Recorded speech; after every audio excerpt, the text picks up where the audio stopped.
Hello po sa inyong lahat mga ka-crypto. Ako po si Pinoy Crypto Trader at sa video na ito ay atin pong pag-uusapan ang tungkol dito sa isang Pepe Coin investor kung saan ay kumita po siya ng $5.3 million sa pamamagitan po ng pag-i-invest dito kay Pepe sa loob lamang po ng 6 na buwan. Kaya yan, ang tindi po ng kanyang kinita rito at ating pong aalamin kung paano niya ginawa ito. Kaya yan, bago po tayo magpatuloy ay nais ko lamang po munang bigyang linaw ang aking disclaimer kung saan ang nilalaman po ng video na ito ay hindi po ito isang financial advice.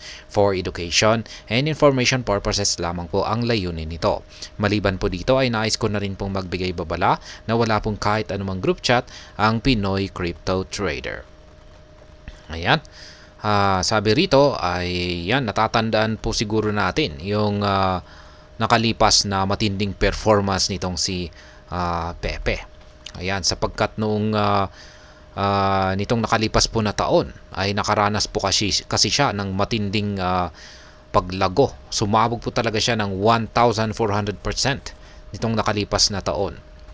Kaya yung mga early investor po na nakabili noong third quarter ng taong 2023 ay sila po yung talagang kumita ng malaki rito. Ayan. Ngayon ay meron pong isang investor. Ayan, na mayroon po siyang ginawang isang hakbang at kumita po siya ng malaki dito kay Pepe. Kaya ayan, pero ibang paraan naman po yung kanyang ginawa rito. Hindi po siya isang early investor dito. Ayan. Isa po siyang misteryosong trader, wala pong nakakakilala sa kanya at siya po ay may puhunan. Yung kanyang puhunan ay malaki rin, yung kanyang puhunan. $500,000 po yan. Yan. Pero kumita po siya, nagawa po niya itong maging $5.3 million. At ito po ay nangyari lamang or nagawa lamang po niya ito sa loob lamang ng 6 na buwan. Kaya, yan, 6 months ay nagawa po niyang ma-times 10 yung kanyang puhunan na $500,000. Kaya ang tindi po niyan.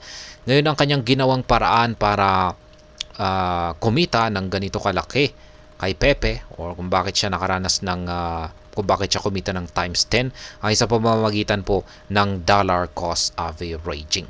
Ayan, nag-DCA po siya. Kaya isa lamang po itong simpleng strategy kung saan ay ang isang investor ay nag-i-invest po ng maliliit na amount pero regularly. Ayan. Or tuloy-tuloy sa parang sabihin natin kung araw-araw or kada linggo or buwan-buwan ay ganyan po. Ayan, regularly. Nag-i-invest po siya regularly at hindi po niya ito inilagay ng minsanan or hindi po niya binili kaagad lahat yung kanyang $500,000 dito kay Pepe. Kaya yan po yung pagkakaiba.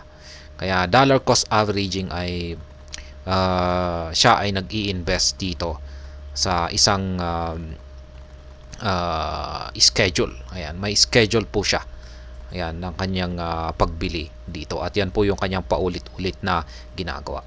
Isa itong strategy para ma-reduce po yung risk. Ayan, ma-reduce po yung risk sa pag-i-invest ng mga cryptocurrency. Lalong-lalo na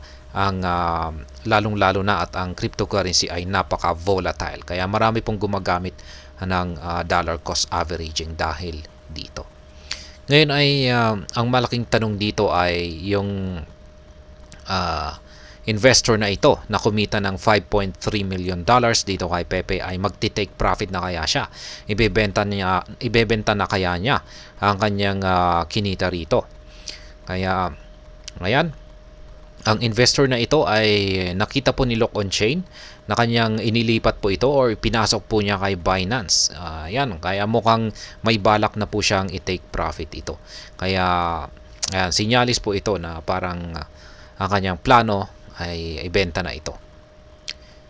Kaya ayan, ang crypto market, lalong-lalo na po ang mga meme coins ay ayan, sila po ay kakaiba. Ayan, kakaiba po sila kumpara sa mga altcoins. Ayan, kasi mahirap po talagang i-predict. Ayan, at dahil sa yan, mahirap po talagang i-speculate ang mga meme coins kumpara sa mga altcoins.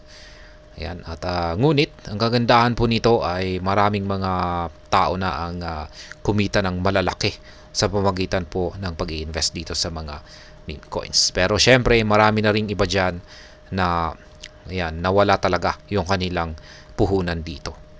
Kaya ayan, ang dahilan po kasi kung bakit mahirap ma-predict ang mga meme coins ay matindi po talaga yung hype. Ayan, at madaling manipulate ang mga ito. Ayan, lalong-lalo na yung mga nag-uumpisa pa lamang na mga meme coins. Kaya ayan, yan pong muli si Pepe. Ayan, isang investor na nag-invest, may puhunan na $500,000. Yan, nag-dollar cost averaging lamang po siya dito kay Pepe sa loob ng 6 na buwan at nagawa po niyang kumita ng times 10 sa kanyang investment na $500,000 at kumita na po siya ngayon ng $5.3 million at mukhang magti-take profit na po siya ngayon. At ayan, hanggang dito na lamang po tayo sa video na ito mga ka-crypto. Sana po ay inyong nagustuhan ang aking paliwanag sa video na ito.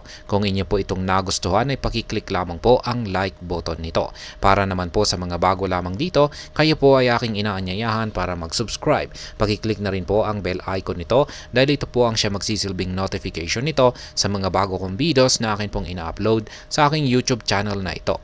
Marami pong salamat sa panunood. Ingat po tayo lagi at God bless po sa ating lahat.